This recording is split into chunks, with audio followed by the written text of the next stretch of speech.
Though pleased with the outcome, Superman's battle with his duplicate left him troubled. If one Superman could go so far astray, why not another? Preventative measures were in order. After much discussion with his fellow Justice Leaguers, Superman ingested a remote-release kryptonite capsule. At any sign of instability, the kryptonite would permeate his body, killing him. The question of who could trigger the device was solved democratically. Each week, a different Leaguer would take possession of its remote control. Only Batman was denied a shift.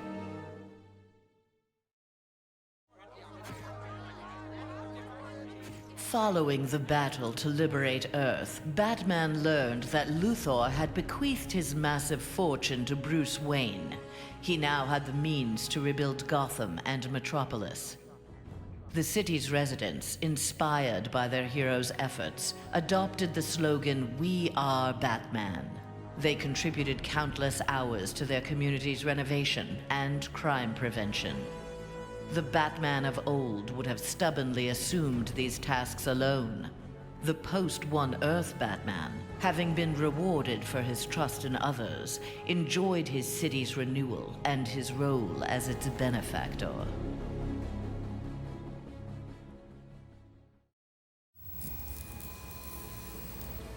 Nightwing had beaten his former boss, Superman, in single combat. Not even Batman had done that. His thirst for conflict grew. He began challenging anyone who crossed his path. Nightwing's belligerence eventually drew the attention of Sinestro. His corps was always in need of new recruits, and the young humans seemed able to inspire great fear. Sinestro had his suspicions confirmed when a yellow power ring found its way onto Nightwing's finger.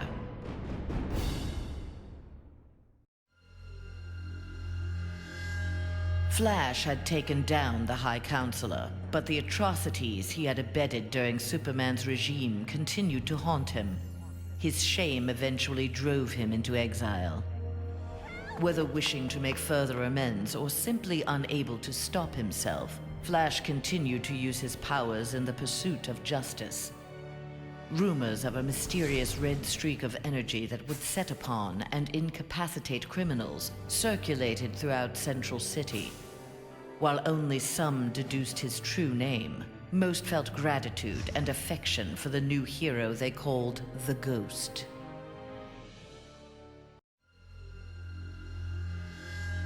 After the fall of Superman, Green Arrow visited the Star City of this parallel Earth. His counterpart was one of the first heroes to fall in the battle against Superman, one of the first to object to the Man of Steel's new tactics and reasoning. A memorial erected in Star City's Orchid Bay served as a reminder of the need to fight oppression regardless of the odds. There, Green Arrow found that one citizen wasn't content to memorialize Oliver Queen in stone.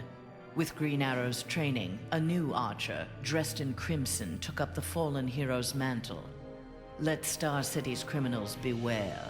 The night belongs to Red Arrow.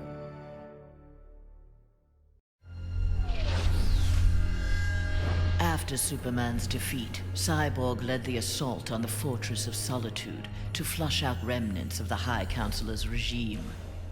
The fortress was well defended, the battle intense. Cyborg was forced to use unfamiliar Kryptonian tools to make repairs to his damaged cybernetics. Enhanced with the alien technology, Cyborg found he could communicate with Superman's androids and order them to apprehend the opposition. With his army of super androids, Cyborg will bring justice to the world.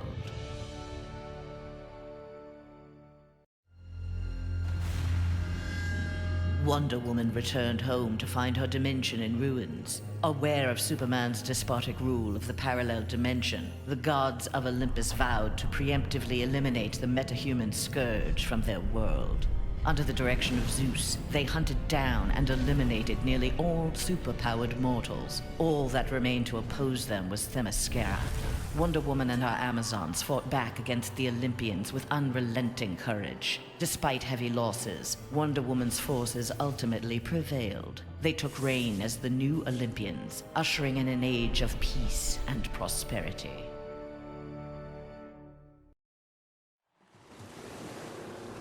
Victory over Superman was only the beginning of Aquaman's rise to power. Uniting the world's oceans under the banner of Atlantis, Aquaman had a controlling interest in the planet's ecology and economy. His influence did not escape the attention of the world's multinational corporations, who looked to end his reign. Villains lured by the promise of big money to assassinate the King of Atlantis pursued him relentlessly. But Aquaman's popularity served him well. The world's citizens rose up in anger against those who would quell Aquaman's influence. The threat abated. A groundswell of support began for a united Earth under Aquaman's command.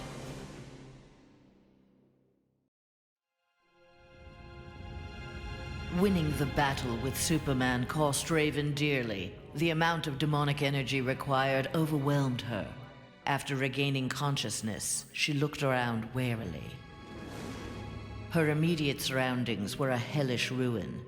Nearby stood her father, Trigon. Raven had somehow called him forth during her battle. Trigon thanked his daughter.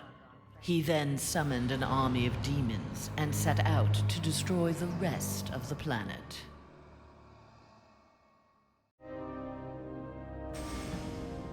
Mere days after returning to his Earth, Green Lantern, in an event mirroring his ascension to the core, witnessed the crash landing of an alien ship. Investigating the wreckage, he encountered the pilot, who claimed to be Abin Sur. But this Abin Sur wore no power ring and referred to him in halting breaths as the Almighty One. Green Lantern tried to convince the alien of their past, that Abin Sur had named Hal Jordan, his successor, as the Green Lantern of Sector 2814. But the alien died from his wounds before Lantern could learn more of him. Lantern left immediately for Oa. The Guardians were his only hope of solving this mystery.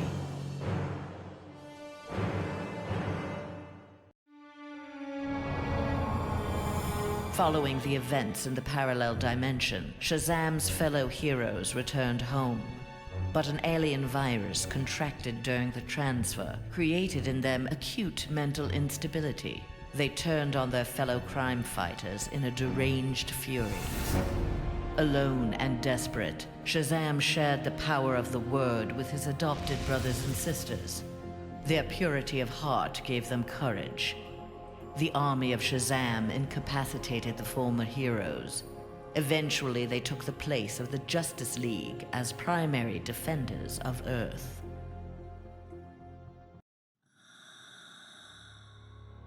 Free of his brainwashing, Hawkgirl exacted revenge on the High Counselor for murdering her husband, Hawkman.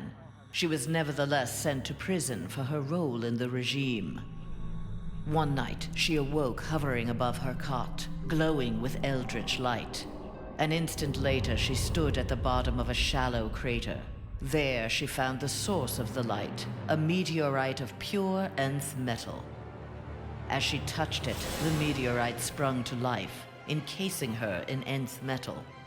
The new armor made Hawkgirl invincible. Her first act? Vengeance against those who had helped Superman capture Hawkman.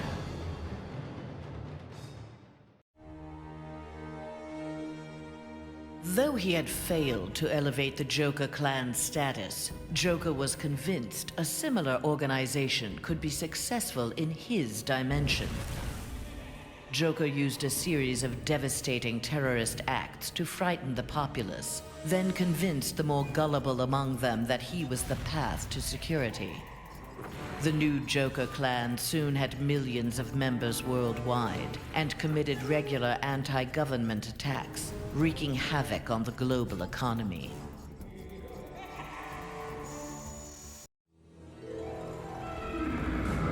The defeat of Superman filled Harley with confidence. She knew what she was capable of and knew what she wanted. She traveled to the Visitor's Earth and freed the Joker from prison. Returning to her world, they married in a ceremony that set Gotham ablaze. At the reception, the cake-cutting ceremony took a gruesome turn. As her new husband playfully mashed her face into the cake, years of abuse took its toll. Something in Harley snapped. She used the ceremonial knife to slash Joker's throat. Still wearing her wedding gown, Harley now resides permanently in Arkham Asylum.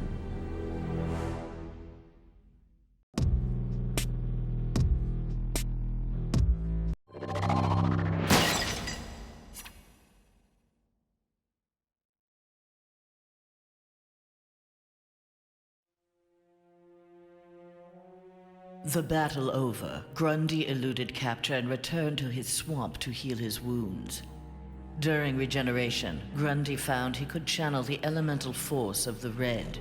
All animal life would bend to his rule. His increased power also allowed him to resurrect the long-lost Grey Force. Now, instead of ruling Earth's creatures, he could simply destroy them. After defeating the world's heroes, Grundy turned Earth into his version of paradise. He now rules over a gray and lifeless planet.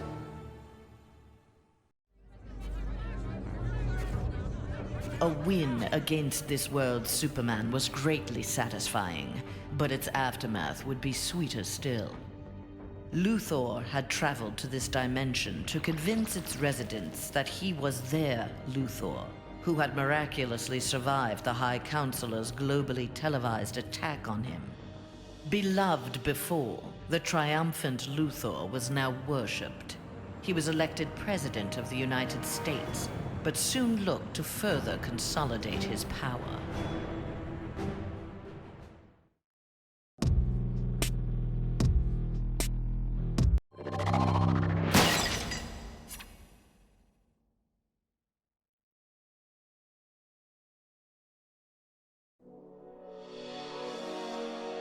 At last, Superman had paid for what he had done to Catwoman. Feigning allegiance to his regime had cost Selina her beloved Batman and her best chance at happiness. Pride and anger kept her from attempting reconciliation with Bruce Wayne, but his inspiring reconstruction of Gotham and Metropolis fostered in her a desire to remain close to him. Until she was ready to approach him again, she did her part to keep Gotham's streets clear of crime. Nascent underworld organizations had both the Bat and the Cat to fear.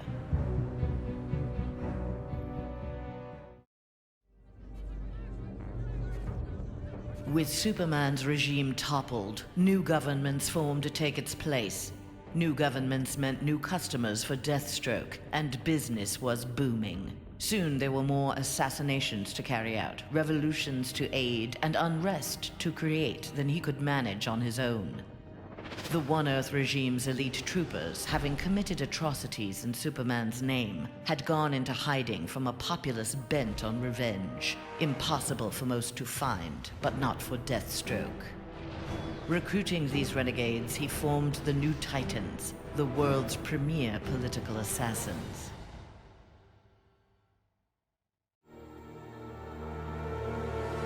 Superman's defeat did not work to Ares' advantage as he had planned. The heroes of the parallel dimension helped this world's Batman build a conflict-free utopia that left the war god famished. On the brink of death, Ares managed to imprison Brainiac 5. He forced Brainiac to create a time loop beginning with the other dimensional heroes' arrival and ending just before their victory. In this pocket of time, Ares flourished. Endless war was his to savor.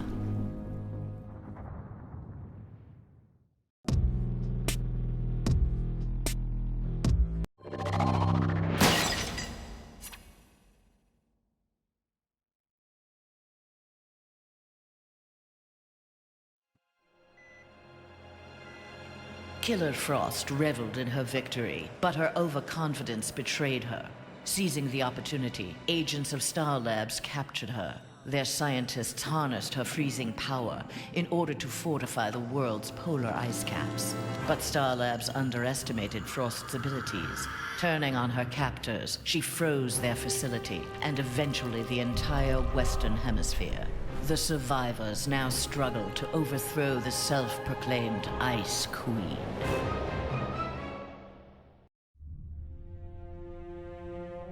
Free of Superman's control, Doomsday eradicated the remaining metahumans. He then manipulated technology in the abandoned Fortress of Solitude to terraform the Earth. It soon resembled prehistoric Krypton.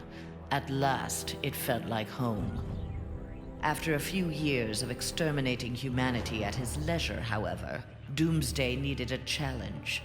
Having assimilated Superman's ability to fly, he headed for a nearby space sector. He had heard rumors of an opponent worthy of his attention, a Caesarian mercenary with a taste for violence. Doomsday was eager to meet this Lobo in battle.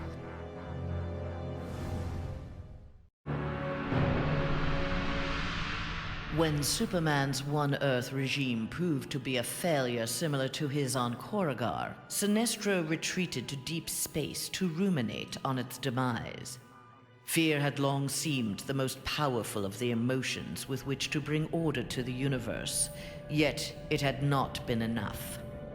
Desperate, Sinestro hurled the might of the Sinestro core against the life entity, keeper of the White Power Battery. Ultimately victorious, Sinestro now wielded the power of a White Lantern. No adversary could possibly withstand him.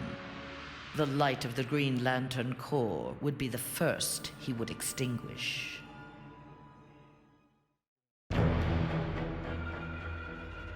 The defeat of Superman taught Black Adam one thing. Most of Earth's denizens were too weak to adopt Kahndaq's visionary form of government. He returned to his homeland with a new plan. Combining their energies, Black Adam and his Empress Isis created a mystical barrier around Kahndaq. There they reigned in peace, their country an oasis in the wasteland of human civilization. A true oasis once Black Adam had destroyed all other life on Earth.